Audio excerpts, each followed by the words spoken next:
program with our supporters, IHAB and Divo Voda. We are very happy to start the lecture. Very interesting conversation with our two prominent speakers. This lecture is in frame of our Socratic seminars. What do we do? Like, how many of you heard about Aspen Institute? Maybe raise your hand. Oh, that's easy. Maybe somebody want to tell what we do? Good things. Good things. I like this answer. So actually, yes, we try our best to build a better society, a good society. That's a very philosophical term. We have leadership seminars, we have policy programs, we have public events. One is well known as Ideas Festival in Odessa with IPAC Hub Odessa. And we also, we gather a big community of leaders from different areas, trying to give them opportunity to rethink their own values, to become better leaders for this good society which we all dream about. So we have the Socratic seminar last 2 days, which was focused on AI topic. We were discussing different side of AI, artificial intelligence. I don't know whether intelligence could be artificial, and we were discussing that about future of jobs, about future of human beings, about benefits, threats, what this technological revolution would bring us, and where should be the role of government regulation, where should be the role of personality, a human being as a core value. And I'm very happy that we have a chance to have this public lecture. We have a stream, so I also welcome. Unfortunately, we received so many registrations that we were not able to host all the interested participants here offline. So we have a stream online. I greet you all as well. And it's my pleasure to introduce you, and I invite you to welcome, firstly, our fantastic speaker, Wilson White. Let's applaud. And also prominent, my colleague from Aspen Institute in US, Executive Director of Aspen Institute Socrates program, our big partner, Cordell Carter, who will moderate the discussion. And I welcome you to take your seats here. Cordell will tell more about Wilson in his introduction. We structure our conversation today, so we have 40 minutes of conversation between these two prominent gentlemen. And after that, we'll have still time for your questions, for your insights. And believe that's a huge potential of very interesting insights. So enjoy your conversation. Thank you for coming. Follow Aspen Institute Kiev's events. We are very active in Facebook or website. And thank you for being with us. Cordell, the floor is yours. Thank you, Julia. Hello, everyone. How are you all doing? I'm sorry, I'm going to need a little more energy. The folks on live stream can't hear us. Hello, everyone. How are you doing? Fantastic. I'm an American. I can't help it. Firstly, I just want to thank our colleagues at Aspen Institute Kiev for putting on this amazing event tonight, as well as this weekend seminar with Wilson. Everyone that was in the seminar, please raise your hand. So, those of you who didn't raise your hand, next time let it be you. Next time they advertise for a seminar, we bring amazing speakers from all over the world, to countries all over the world. We're about in 12 different countries, our program. They're amazing, values-driven, ethics-based, text-based, Socratic dialogue. Always interesting. You're going to learn a lot from it. It is my absolute honor to sit here with my good pal, Wilson White of Google. Wilson leads public policy division of the Google. One of his issues is artificial intelligence. And that is how we connected, because I do a lot of seminars on artificial intelligence. And so, Wilson, I want you to tell them a little about yourself and what you do, and then we'll delve into some of the things we discussed this week. Thank you, Cordell. Hello, everyone. Hello. And thanks for taking time out of your busy schedules to spend time with us discussing this very, very important topic. And thank you, Aspen Institute Kiev, for giving me an opportunity to visit Ukraine. I am, as Cordell said, Wilson White. I'm a director on the Government Affairs and Public Policy team at Google at our headquarters in California, US. As part of my job, I have the great privilege and honor to work with governments and key opinion formers, NGOs, business owners, on topics that are at the intersection of technology and technology's implications for society. And today, one of the most prominent issues at that intersection is artificial intelligence, machine learning, and how we, as a global society, will collectively decide how to both develop and deploy that technology. So I get to spend every day thinking about these issues, thinking about how they play out in every corner of the globe, and to really, I guess, get into the discussions on the hard questions that we're going to have to make as this technology evolves and as this technology becomes more and more intimate part of our lives. Great, but before I start with the questions, I just want to recognize the brilliance of mixing coffee and Coca-Cola. I've never heard of such a thing. This is amazing. So thank you. Cheers, indeed. Thank you to whoever did this. Thank you, Coca-Cola. That's a shameless plug. I want to start with something that Yulia said today as well as at the seminar on Saturday. Can intelligence be artificial? And under that theme, what is AI and what is it not? Well, AI is one of the easiest ways to get a click on your website or visitors to your page. Everyone is using the term artificial intelligence these days. It's actually a technology that's been around for decades. In fact, the first academic paper on AI was published in the mid-1950s. And so many of the concepts that are now coming to life in real-life applications have been concepts that academia has been wrestling with for a number of years. But it's exactly that, though. It's a technology. It's a tool. And one of the ways of achieving artificial intelligence is machine learning. It's one technique. You often hear those terms used interchangeably, but machine learning is actually one way of accomplishing this kind of broader concept of artificial intelligence. Machine learning is actually the technique that we at Google use a fair amount in the products that we put out. But when you ask the question about what it's not, AI is not replacing humans. AI is not designed to have like general cognitive abilities in the way that we as humans have. What it is really a tool that's fixated on solving very, very specific problems that involves pattern recognition that we as humans in our normal sensibilities aren't able to recognize these patterns at the scale that's required to really solve some of these problems. And machine learning, artificial intelligence gives us that tool to solve some of these complex problems. So, if it lacks the cognitive ability of say, an adult, what age would you give AI if it were a human being? That's a very good question. So I have 3 kids at home. I have a 7-year-old, a 4-year-old, and a 4-month-old, almost 5 months. 5 months and 2 days. I would say less than a 4-year-old. Less than a 4-year-old. So it can run into walls, but it can run. It can run. But any given single AI system. So my 4-year-old can read, she can sing, she can walk and run. She can hug me, she can show affection, she can show anger and a bunch of other emotions. There's not a single AI system that can do all of those things. Today we can design an AI system that can beat the world's champion at the old Chinese game of Go or chess. We can design an AI system that at Google we've used AI to reduce the energy consumption at our data centers.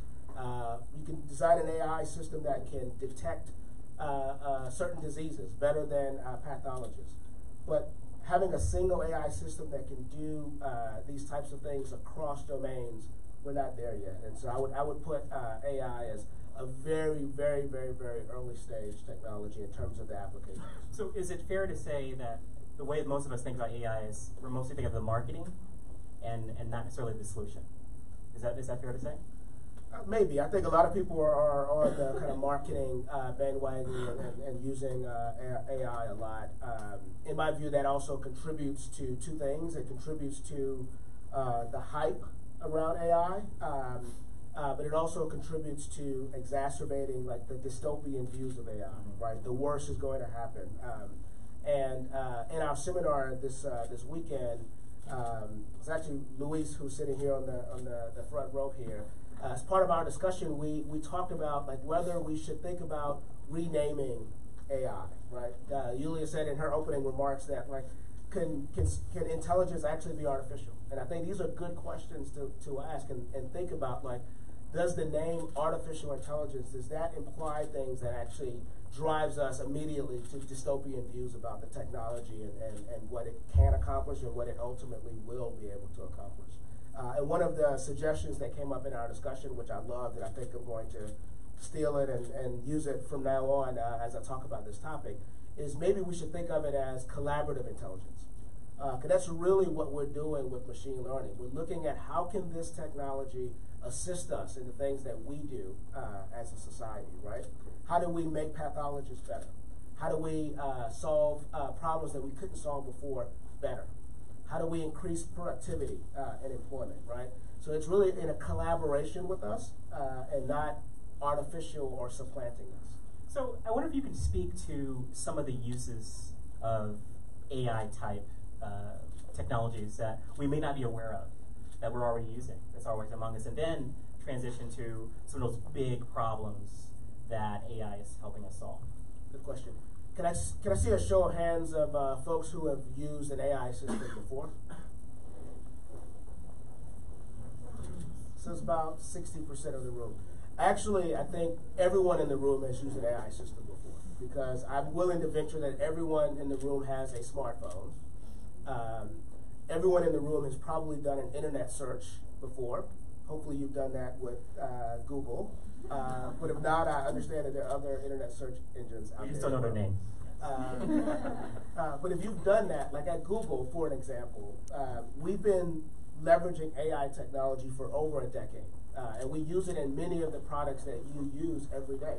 So for example, when you do a query on Google search, AI is running in the background to figure out how do we get you the best query contextually for what you're asking for. Over the billions of pages that exist on the web, we want to present to you the web pages that are the answer to your query, the one that's going to be most useful to you. And that type of problem, at solving a problem like that at scale, at the scale of Google, where we get billions of queries a day, only artificial intelligence and machine learning can actually do that in such an efficient way. If you're using Google Maps and it's telling you the time it may take you to get from your origin to your destination, artificial intelligence is in the background, leveraging all of those data points to help give that predictive measure to you in terms of your time. And so we're using AI technology in a host of everyday products. And so each of you is probably very accustomed to the benefits of AI that come from very cool products. But what we're learning is that AI is not just a good tool for productivity products or really cool things like a Photos app that can make a photo that you take in the dark show up in the light.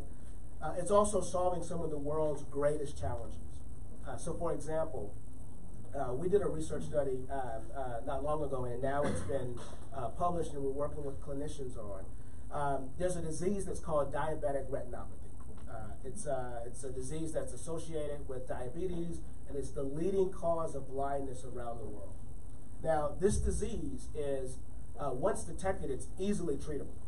But the problem is, most victims of this disease, they don't go in to get diagnosed until the blindness has started. And oftentimes, it's too late for the treatment to work. So what if we could actually detect this disease much earlier and get these patients the treatment before the blindness becomes too far down the road? And what we've discovered by applying AI to millions of pathology reports where we've identified this disease, machine learning systems can actually detect this very, very, very early. And what that will allow us to do is have this limited number of specialist pathologists who specialize in this to focus on the most urgent cases, right? We can actually free up patients who can't afford a pathologist to get detected early. So this is solving some of the world's most challenging problems. I mentioned the energy point. earlier, but I'll emphasize it here. At Google, the scale that we operate at, we have data centers around the world, and in order for us to be efficient at what we do, we have to have energy efficient data centers. We have to. And so we spend a lot of investment and a lot of time ensuring that those data centers are energy efficient. Well, what we did a few years ago was we applied a machine learning model to our energy efficiency operations in our data centers, and we were able to reduce our energy consumption by 40%. 40%. Now that number by itself is super impressive, right? But it's even more impressive when you take into account that even before applying machine learning, we were investing very heavily in reducing our energy. So we were already a very energy efficient operation. That's the type of like big problem that we as a society can solve once we start deploying machine learning and artificial intelligence in the right ways. So that's exciting stuff, and I'm going to take a bridge here. You let me know if I take it too far. A bridge too far, and saying that perhaps part of the driver for the dystopian views on the future of AI is that we don't really have policy frameworks in place that could really regulate yet not stifle innovation. You work with more than 40 governments around the world. What are you hearing? What concerns you? What gives you hope in that regard? And where are your leaders in terms of AI and as a policy? I actually don't think the policy world is the thing that's causing the dystopian views. I'm very optimistic about what's happening there. I really blame Hollywood for this. It's every movie that has an AI-like system or a machine-like system. It always ends with the machines killing us, right? It always ends bad for the humans. It never ends well for us. And so if you grow up with decades and decades of seeing that, and then you start reading your newspaper and it's artificial intelligence is here and artificial intelligence is there, you immediately go back to this dystopian Skynet, the world will end when this thing arrives mentality. So one of the things I'm thinking about back in Silicon Valley is we need to go down to Southern California and spend a lot of time with these writers who are making these big box office hits, and actually have some movies that actually show a different version of AI. The AI that's actually helping us save endangered species because we can identify where they are and we can actually get in front of them. An AI that's allowing us to cure diseases that are easily detectable by a machine that can see millions of cases that we've already identified and labeled, right? Let's have a movie that really lifts that version and that future of AI. And I think some of the dystopian views will go away. But because of this dystopian views, I think, and the lack of very clear rules and guidelines around this technology, it is exacerbated. And so you see governments around the world, I think the last count I had was over 36 countries around the world have AI as a national strategy around AI. They're thinking about what AI means for their citizens in their country. That both scares me and gives me hope. It gives me hope because this is an important technology. I mean, think about what we've discussed already. Like, this technology has the ability to solve some really big challenges. We should be talking about it collectively, and government is a proxy for that collective conversation around that. So I'm very hopeful about the fact that it has reached a level of prominence and priority in such a widespread way. Now, what scares me about it is the pace of policy making versus the pace of technological advances are almost asymmetrical. Technology is advancing at a very fast rate, and policy is very often well behind the advancements of technologies. Some of that's just the structure of policymaking. Some of it is, it's really hard to make good policy before we know what the technology does and where the risks are and where regulation or laws actually need to be made. And so, as I mentioned, I think AI is very young. I think it's a very young toddler. And this idea of regulating AI, just for the sake of regulating AI, without having specific problems that we've identified, runs the risk of stopping that toddler from becoming a young adult and from becoming an adult. and from contributing to society in ways that we would expect from someone who's had a lived experience in that way. So that's what gives me a bit of pause. That's not to suggest that regulation as a whole is not needed or it's not smart, but the approach to that regulation should be focused on identifiable problems where regulation is uniquely suited to help solve. And I think that's the conversation I hope governments around the world are having around this technology, and not giving in to a knee-jerk reaction to fear about what this technology may ultimately mean for us. Now, I know that there are less than 10 companies around the world that are doing the lion's share of AI advances, which means they kind of run the show. So all the benefits you can think of AI, it's possible that they could be owned by a handful of people. What are companies like Google doing to think about their contribution to the greater good in this regard, knowing that they are controlling so much of this emerging technology? Very good question. In one of the readings for our seminar this weekend, one of the authors noted that essentially all of the world's AI talent and resources are concentrated in about 7 private companies. And those private companies are U.S. companies and Chinese companies. And U.S. and China are only 2 countries in a world of 200 countries, right? And so this is an issue that we need to think about and wrestle with, right? Because the benefits that we're talking about AI, those are benefits that should be shared as wide as possible. Those benefits should be realized by a global citizen, right? Not just citizens in these 2 countries, or at the whims of the leaders of these very small set of private companies, right?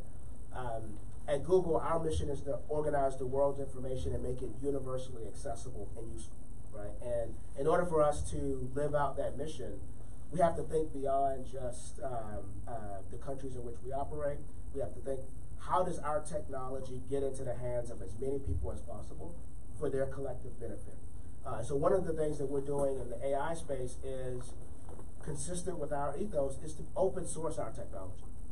So I don't know whether folks in the audience have heard of TensorFlow, but it's essentially a set of open source APIs where developers and lay people around the world can actually get access to AI technology. You can go and build solutions that are AI fueled by using free and open source libraries that Google has created. By democratizing that technology, I think we're addressing the issue that you're rightly raising around the concentration of AI power and influence. And what about the ethical obligations you have? Because you all know so much more than your regulators. It's almost unfair. So, I mean, what is your obligation to the greater good as a platform owner that has just a much more power than everyone else? Regulators have a lot of power, so it's almost unfair. I think it could go the other way there. But no, your point is well taken there, which is it's if you have that superior knowledge about the technology, what it can do, but also the risks that come with it. What obligations do you have to make sure you're ensuring others understand that as well?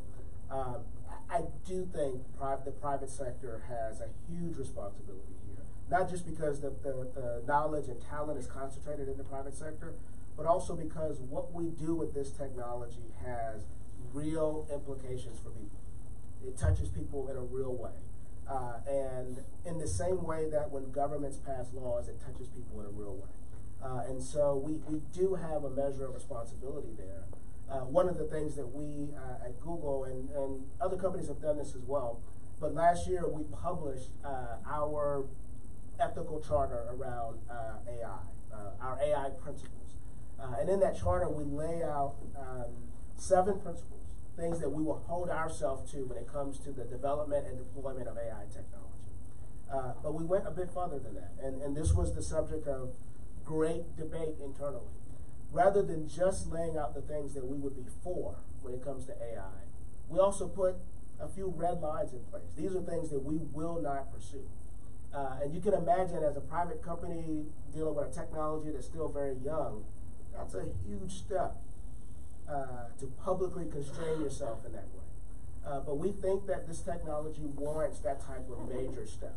And so some of the things that we put as red lines is we won't build technology that contravenes international norms around human rights, or technology that's used for things like mass surveillance, or technology that's used for weaponry. And those red lines actually raise questions in and of themselves. And these are questions that we will continue to ask ourselves and debate. And to me, that's actually what having an ethical charter is all about. That kind of constant dialogue about not can we do something, but should we do it? Speaking of should, and before we transition to some of the topics that brought up in the seminar, I know that we have some former and current parliamentarians in the room. So what would be your advice to them as they think about their role as quote-unquote regulators and preparing this young republic for a future that AI will play a big part in? Two things. I think one is in one of our readings this weekend, there was a passage that I'm going to paraphrase here that essentially said we shouldn't just be focused on how do we make machines smarter, but also how do we ourselves get smarter about machines. And I think, like, as I go around the world and I deal with policymakers and regulators and those who influence them in every corner of the earth, and one of the things that saddens me the most is the lack of technical knowledge around technology. These are people who are passing laws that regulate technology without a deep, or at least a sufficient level of understanding of the technology itself.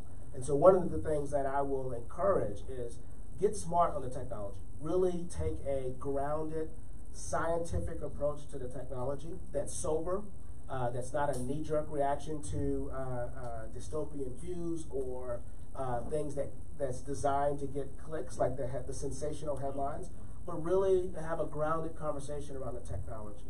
I think we have, in the private sector, have a responsibility in that regard to make sure that we are putting that type of educational materials out there and helping our policymakers in that regard. And the second is an area that came up in our discussion this weekend as well, and that's around, Yuri, I think this is a comment you made during our session, which is machines are going to do what we allow them to do, right? And there's all of these potential societal risks that come with integrating machines into our lives. Policymakers are at the forefront of ensuring that they're putting appropriate guardrails in place around those risks.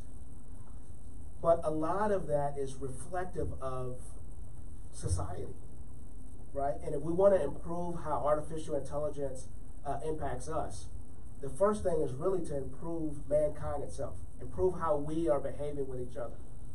And if we're less biased, maybe our AI systems will be less biased. If we're less apt to go to war, maybe our AI systems will be better in that context. If we are more thoughtful about our employees and the labor force and things like social safety nets, then maybe AI won't be as disastrous when it comes to integrating it in the workforce. And I love that discussion we had around that, because that's also policymakers' job, is to help shape the rules of the road when it comes to society. How do we make society better?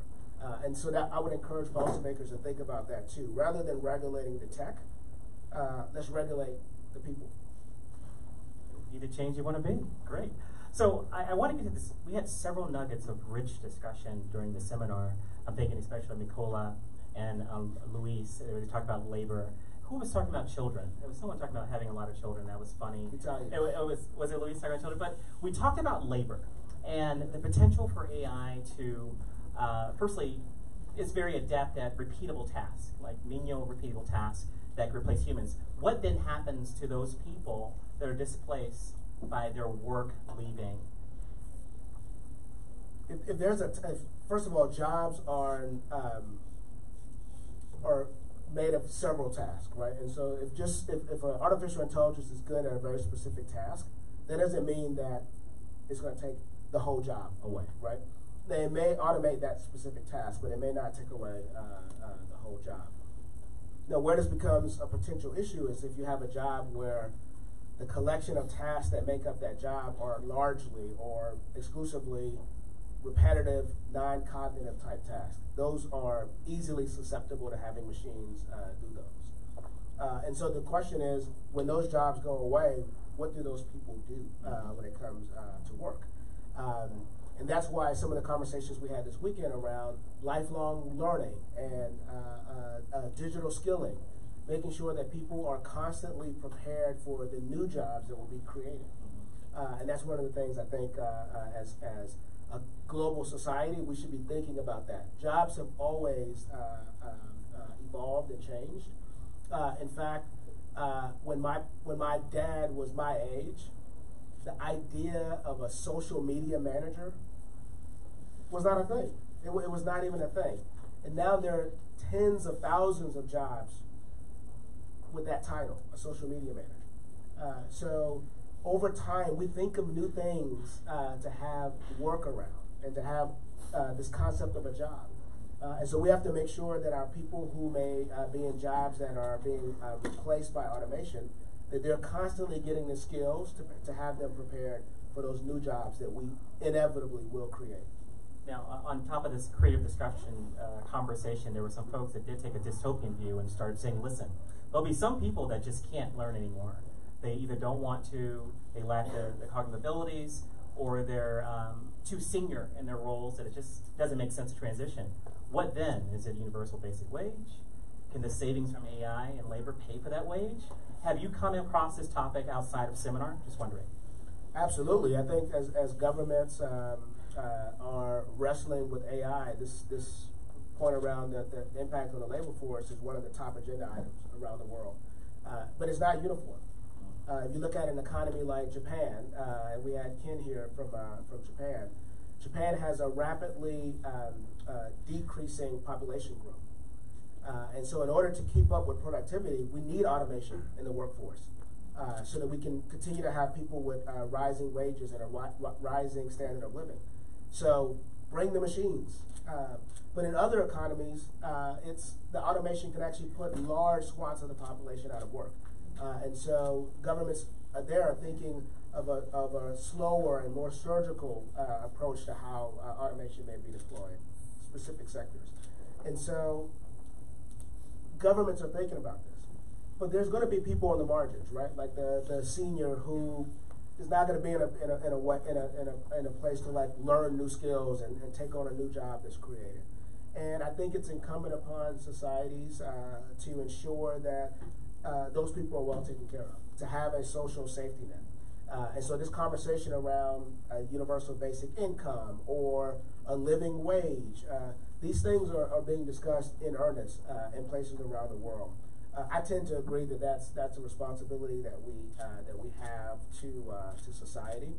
And one of the ways of doing that is using the extra gains that we get from the increased productivity that AI is likely to bring in the workforce, and then have hard conversations around how do we redistribute that gain in a way that protects our society as a whole. So there was another topic that came up, and that was warfare, using or perhaps the idea of replacing human beings with machines, literally Terminator. And I just wonder if you could kind of speak to some of your reflection from that part of the discussion this past weekend. It was actually one of the more somber parts of our discussion, because it's in these other like civilian areas that we're discussing, right? The workforce or things like bias and discrimination. We're readily prepared to put limitations on the technology. But as governments are thinking about AI as a tool for their national security and their national defense, this idea of putting limits is not as, people aren't as eager to put limits there. And that raises questions. It's questions that we should rightfully debate and discuss. And as a global society, we should be actively engaged in that discussion. But one of the things that we discussed this weekend is what a world would look like if you had AI powering automated weapons. and the incentives that an AI would have in an environment like that. And the realities of war, right? The decisions that are made in the context of the battlefield is very different from the decisions we may make here with the comfort of not being at war. And the realities of warfare, we think, it's a very, very, very, very scary thought. But it's one in which we have agency. We have the ability today, as a global society, to have the conversation around autonomous weapons, the rules of engagement when it comes to automated warfare. We have the ability and the agency to say no to any of this, right? But it's only if we're having that conversation, and in my view, it's only if we're having that conversation in a multinational, like an international context. Each country thinking about their own national defense and being in a position to win a war may not get us the right result. Before we transition to questions, one of the traditions of Socrates is that we go around and give everyone a closing statement. So imagine a big round table, and everyone has 2 minutes to say their piece about the end of that seminar. So since I took you down this dark path of warfare, I was hoping you could bring us all up to some lighter place, not so dark where I took you. A closing statement before we transition to questions. And do I have 2 minutes, or I can go as long you're as the I man. want? You go as long as you want. Thank you. Okay, we gave folks 2 minutes today to do their closing statements, and it was brutal. It was brutal. Because this topic lends itself to so many dimensions that it's hard to kind of surmise your views on this in such a short period of time. But I will try. Look, we're in the middle of a tectonic shift when it comes to the integration of technology in society. We really are. Some people call it the second machine age, or the fourth industrial revolution, or the age of artificial intelligence. But whatever you call it, there's no doubt that the recent advancements that we've seen in computing power, in artificial intelligence, machine learning, quantum computing, those advancements are ushering in a new wave of innovation that's never been seen before. But that wave of innovation is also introducing new questions and new challenges that we as a society, we have to get on top of. This technology is moving, the applications of this technology is moving very, very, very quickly. And so our ability to respond and make good decisions about how it's developed and deployed is an urgent concern.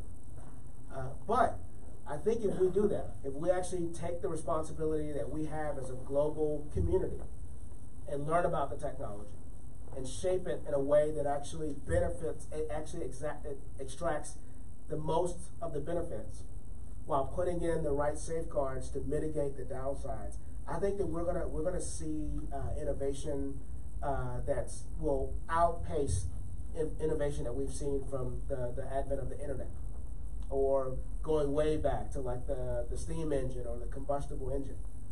This type of technology, and when you start adding other emerging tech like quantum computing in this, we have an opportunity to solve some of the problems that humanity has been wrestling with since the beginning of humanity.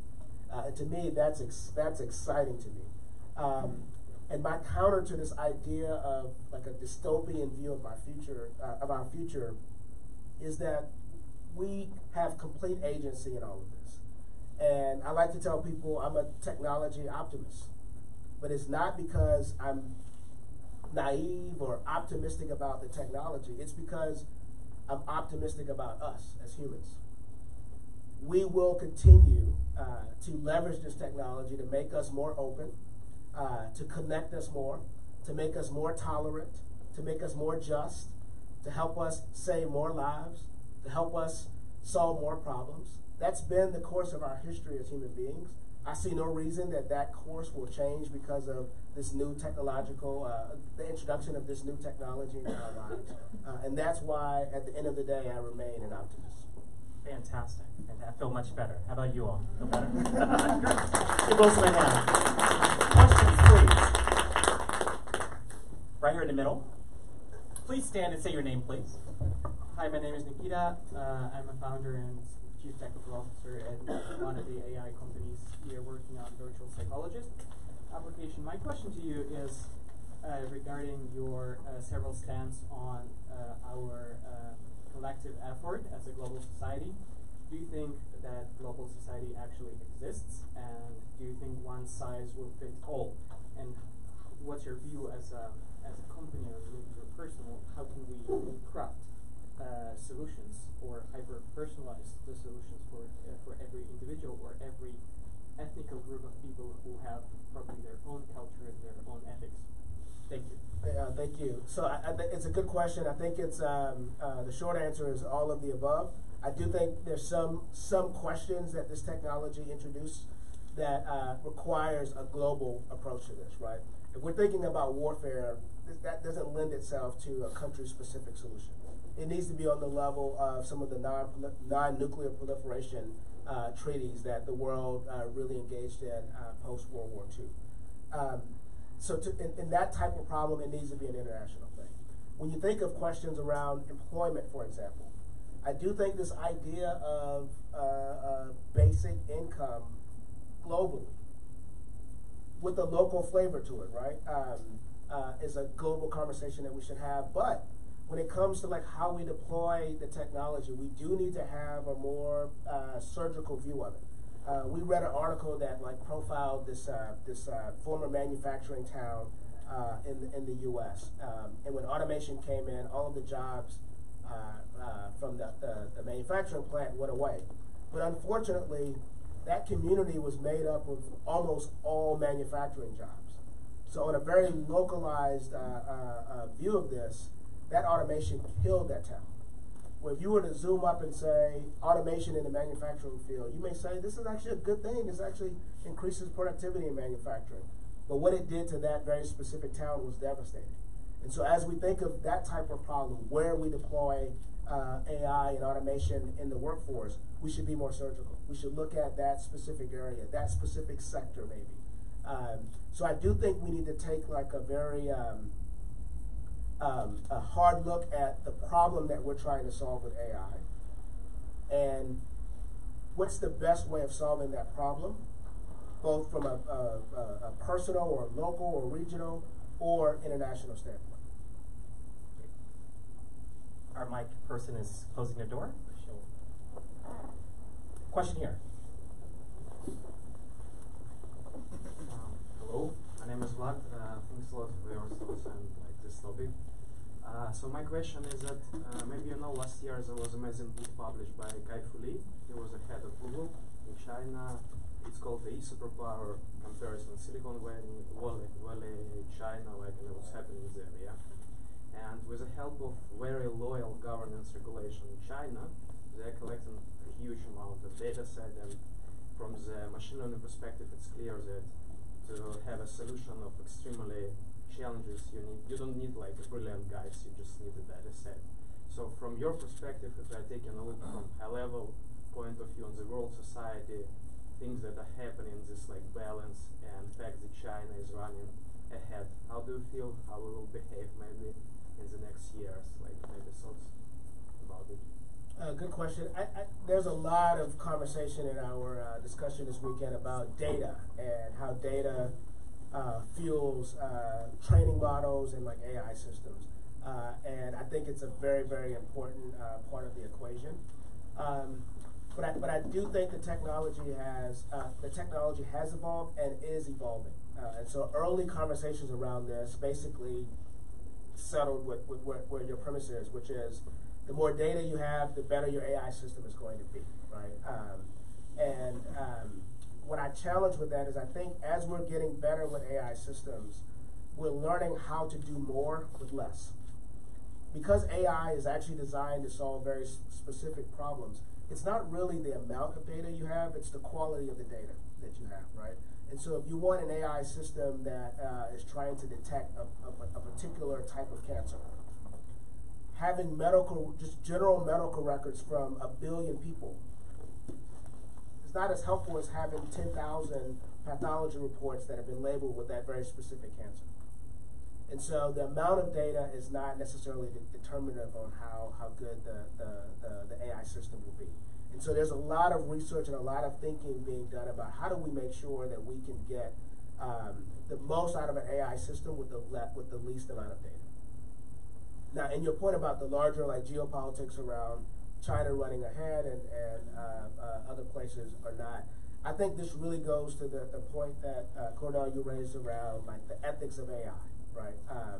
One of the things that we at Google said in our AI principles was that as we are using data to train our AI models, we'll do it in a way that respect users' privacy.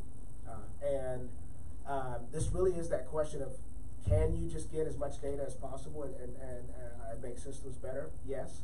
Should you? No. What you should do is make sure you're getting proper consent from users to use their data, that even after that consent, you're using their data in a privacy-sensitive way. You're giving users the ability to opt out of you using their data. And so these are the principles that are guiding us.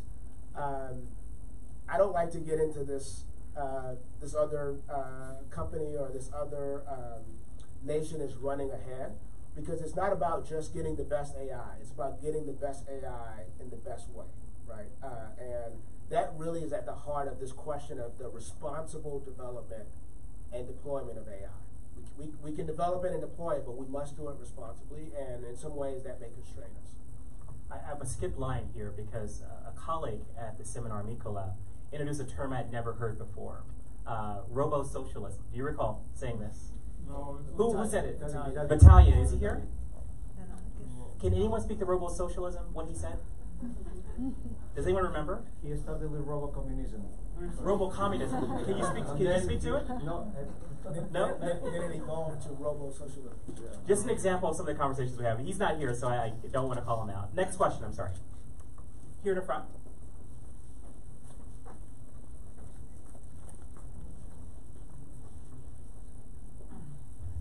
My name is Andrei Magas. Well, I have a number of questions, but well, let's start from the first one. How about one at a time?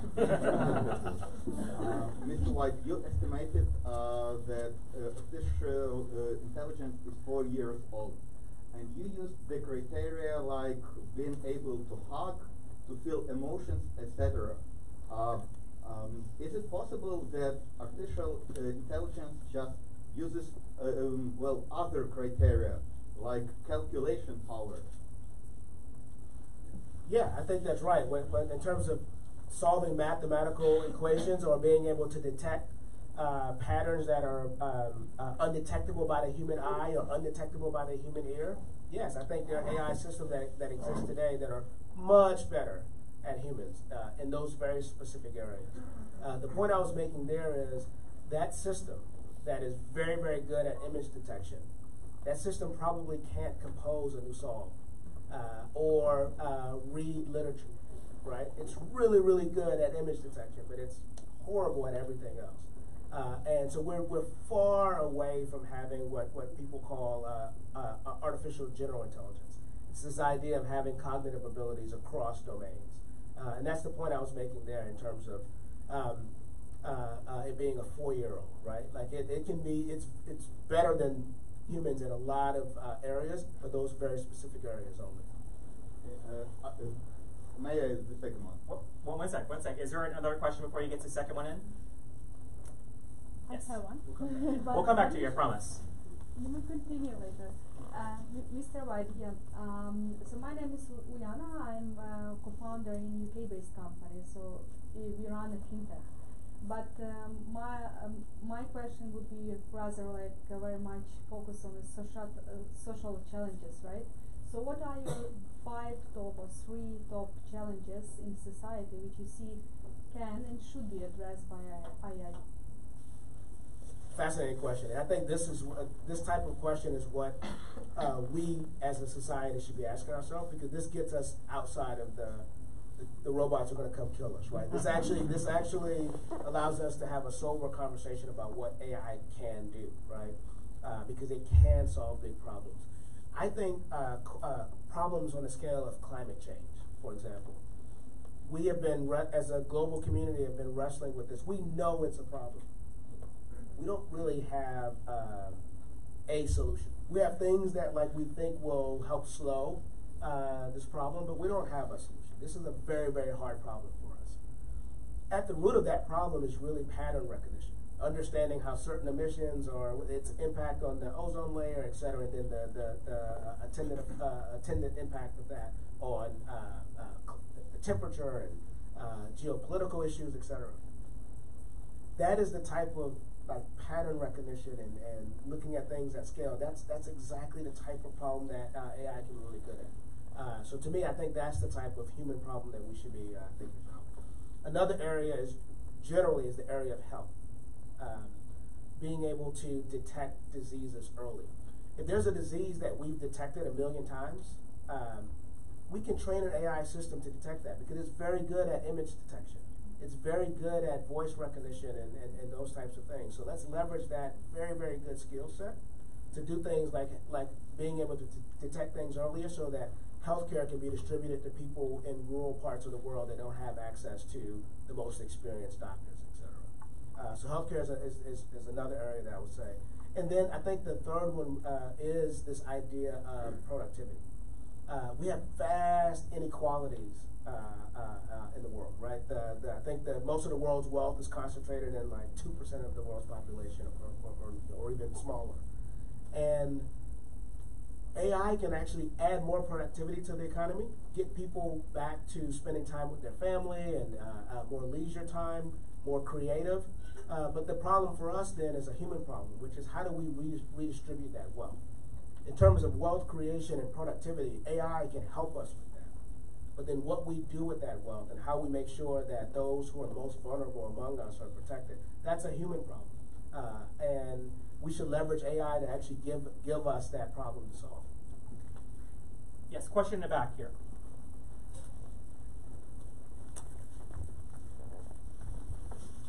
My name is Dmitry, I'm an economist. So, do you consider this AI technology is a new step or a new age of our technological revolution?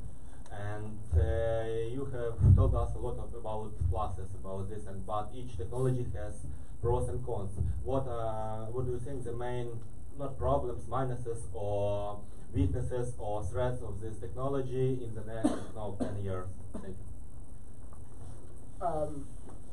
Like the shortcomings of the technology, like where it comes up short. I think some of the questions around like data and how do we make algorithms smarter is one area. There's a big research area around that. In our discussions this weekend, we talked about this issue of bias and discrimination, right? If you put biased data in, you're likely to get biased results out. That biased data is reflective of like societal bias, right? So one of the things that I think is an open question, there's a lot of work being done in this space, is how do you actually leverage the power of AI to de-bias not only the data, de-bias our training models, and de-bias some of the outcomes that come from this. So that's one of the open questions and shortcomings that I think more work is needed there. But then the third area I would say is not really a technical issue, it's really on us. And that is understanding that this technology is very new, and we're already seeing enormous benefits from a very, very, very nascent technology. Let's make sure that we learn as much as we can learn on the possibilities of this technology. Let's make sure we're making the right investments in this technology while being very aware of and mindful of the downsides. When appropriate, putting the right guardrails in place when appropriate, but with a constant view towards extracting the most we can from the benefits of this technology. All right, time for 2 more questions. Oh, maybe a few more. She said more. Okay, great. Right here, to your, ma'am, to your, okay. Never mind. We'll go back. It's okay. I saw hands. I'm sorry. Here we are. Just raise your yes, hand. in the middle. Yeah. All right. Yeah, I'm Hiroshi Shibata. I'm a Kiev-based Japanese IT consultant. I'm also leading local AI R&D center for Japanese clients. And you know, as you mentioned during your discussion, you know, we do have a decreasing population. We're facing, you know, big issue of decreasing workforce, and the government is trying to leverage AI to supplement this decreasing population. But I see the shortcomings of that outcome. Is one of the things is that decreasing tax paid by the big corporation. Japanese government is trying to make a regulation put on platformers, so-called including Google, Amazon, and Facebook, etc. What do you think of this government putting more regulations on over those platformers to increase the tax revenue instead of collecting taxes from individual laborers? Very good question. Tough question, man. Google's gonna have to raise my salary after this session. A lot of work for Google. I have a few opinions about this. I do think it's well within a government's purview to think about the best way to raise revenue so that they can take care of the needs of its citizens. I think when it comes to issues of corporate tax, what we're seeing is nation states taking their own go at taxes, rather than an international approach to tax. That worries me because if you have like a multinational company like the company I work for, your presence is in multiple countries. If each country that you provide a service in decides that they're now going to tax you by X amount based off of your global revenue, one of two things are going to happen. Either that company is going to stop doing business in your country, and so your citizens will no longer benefit from those services, or that company is going to stop doing business in your country, and your citizens won't benefit from those services. It's just not. It's not the way of thinking about a global community, particularly in the internet age. And so these conversations around international tax need to be happening in an international body, like the OECD or a similar type forum. Now, that doesn't prejudice the fact that like Japan should get more tax money or country Y should get more tax money. But the conversation should not be happening at the national level. It should be happening at an international level. So there's a multinational agreement on how that is structured. The second thing I'll say about that in terms of regulating the platforms, and I really, this is probably Google's corporate view, but it's my personal view as well, which is it's very, very, very short-term thinking. Governments around the world are spending years thinking about a regulation for essentially the top 4 or 5 largely U.S.-based companies, right? Google, Facebook, Apple, Amazon, Microsoft to a lesser extent. And these laws that will eventually be passed, let's say in the next 2 or 3 years, will become laws for eternity. And there's no guarantee that Google, Facebook, Apple, Amazon, Microsoft will be the leaders in how technology is being integrated into those citizens' lives 3 years from now, 4 years from now, 5 years from now. So it's taking a very narrow view of solving the problem. It's looking at like who are the big people today, as opposed to looking behind that and think about what are the issues of today. And that's kind of, when I'm talking to government officials around the world, that's the direction of travel that I try to push them in. Don't have a Google tax or an Amazon tax. Think about how do we leverage this increased productivity? How do we make sure that our citizens are having jobs and that these companies are making investments here so that our citizens make more money and then we can have income tax for our citizens, as an example.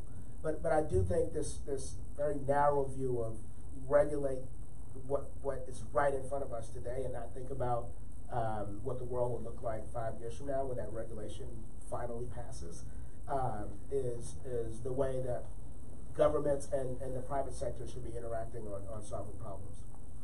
Here I go taking a bridge too far again.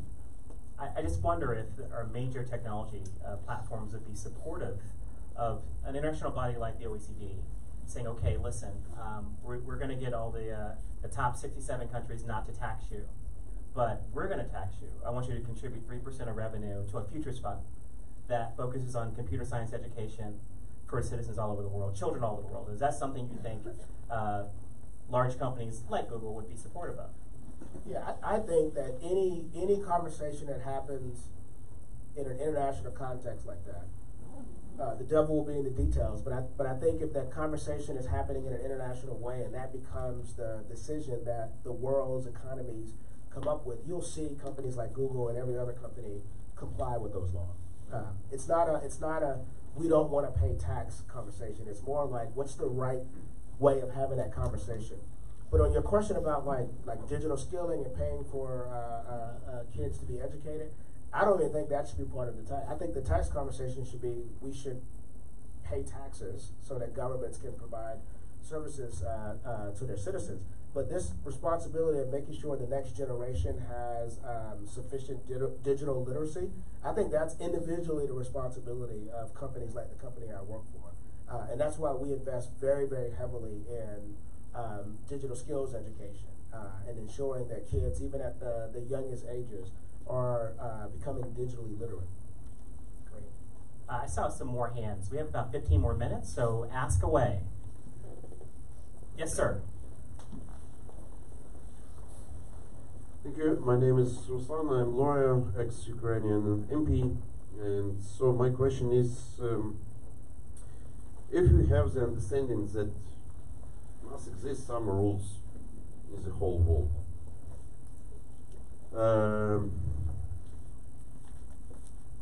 present international law is a soft law, and if we are talking about Google, Microsoft, Facebook, and other companies with enough responsibility, social responsibility, we cannot be sure that in another country the situation can be other. And if we have this understanding, maybe we have to go from the international soft law to the hard law. But if we come to the hard law, the countries must give some of independence to the new organization. Because when we're talking about United Nations, we can clearly see that this organization cannot solve all the whole world problems. And if you go to the AI time period, with which rules we have to live in this world, new world, with which of international rules we have to bring with our understanding of possibilities of international intelligence, artificial intelligence. Thank you. I think that's the question for a global community to decide which areas make sense for international laws versus hard laws.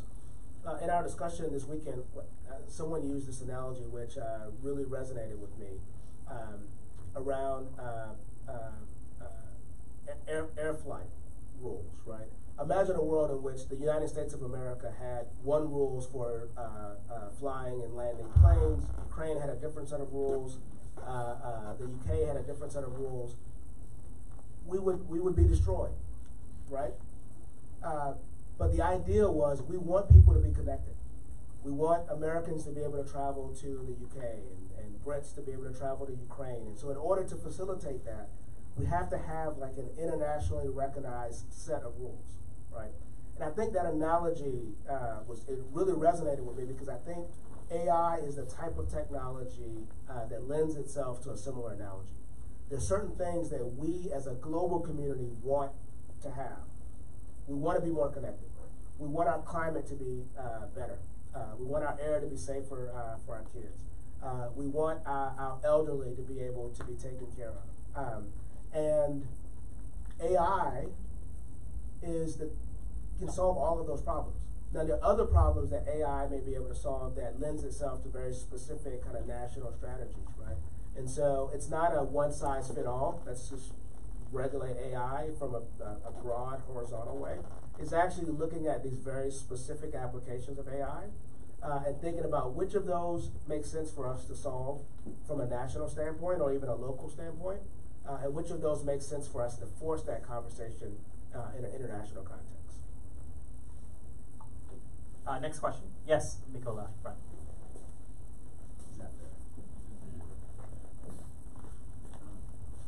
Mikola, my question is, a couple of years ago I was on the presentation from the Singularity University, and it was predicted by Peter Diamandis, maybe you know him, that in 20 years computers will be as powerful as human brains, and in a couple of years it will be more powerful than from the time, in a couple of years it will be more powerful than the whole human all over the world. My question is, do you believe in these predictions, and what will we do? 20 years? Something like 20 years. It was 5 years ago, it was 20, so now it is 15. So yeah, a couple of things there. Like even that question, embedded in that question is a very dystopian view of what technology will be. Right? It's 20 years from now, the machines will be more powerful than us. Right? It's this man versus machine like premise, which I reject. Right? And so whenever we have these conversations, I try to pull the conversation out of this them versus us context, right? Because it basically strips away all of our agency. In one of the readings that we had for our seminar, one of the authors made the point of like, we think humans are so brilliant that we will build machines that can solve things like climate change, and yet so stupid that we will let these machines become more powerful than us and overtake us. Like that's a cognitive dissonance that I think like we should highlight and say, I just don't know whether that's the case. Now, will machines have the ability to do very specific things that historically we've relegated to like just human intelligence, like some of the mathematical stuff that was mentioned earlier, or like the image detection stuff, or things like playing a very, very complicated strategy game like Go? Yes, we're already doing that. I think we'll continue to do that. We'll continue to be better than humans in a lot of like very specific applications, particularly those things that lend themselves to repetitive, non-cognitive tasks. Absolutely. Now, will machines then decide, hey, I can do this thing way better than humans, let me go overpower them? I just don't think that's part of the calculus in how people are thinking about building and deploying AI. So the time frame for that, in my mind, where machines are more powerful than us, I put it on the other side of never. Great. We have about 5 more minutes, so I see 2 hands right there. You all have the last 2 questions.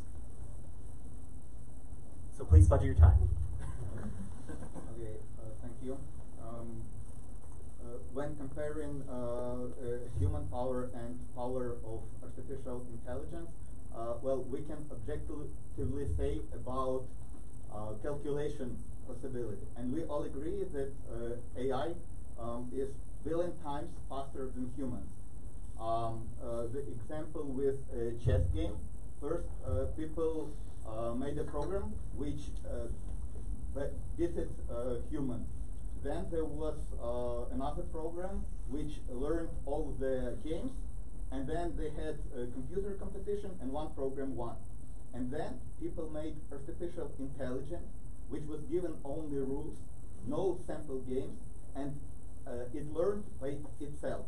In 8 hours, it was so powerful that it beat this best computer game, computer program, straight. So it shows that in 8 hours, this was so powerful. So let us think what happens after several months. This program, this artificial intelligence, thinks and develops well about all the facts. Is it possible that we humans just cannot understand how good it became? I would make an example. Let's compare monkeys and humans. What do monkeys think about humans? Well, they understand only those things they understand. All the rest actions, monkeys of humans, monkeys consider as, well, stupid and having no sense. If monkey wants a banana, it makes a trick and gets a banana. Monkey thinks that it uses humans, but in fact it's different. So, who knows? What is the percentage? Yeah. Thank you for that light question. Is there an opportunity that artificial intelligence is already better than humans and manipulates us? And what is the percentage in your view? Again, I'm going to reject the dystopian premise of the question, but I think like what you're trying to ask is, are there unknown unknowns? Are there things that we just don't know about this technology? I think that's true. One of the areas that we talked about this weekend was this area of explainability, right? And a lot of what's happening with the underlying technology, neural networks, this series of mathematical equations that are making adjustments at alarming kind of rates. We aren't able to explain exactly why an AI system made a decision it made, and we aren't able to predict what that outcome would be before it happens. Right? It's in a lot of ways it's a black box. There's a huge research area that exists today on trying to figure out how do we actually crack that black box and be able to explain what's happening there. Early days, but my best guess is that we're gonna crack that, right? But yes, there's some unknowns. But in that example of the chess game or the Go game, I think it was chess that you're thinking about, where the AI beat the computer program. That AI had a very specific goal: win the chess game. It learned it in seven hours. Yes, right. It could probably learn and beat a computer eventually in 10 hours, or in 10 minutes, or 30 seconds, right?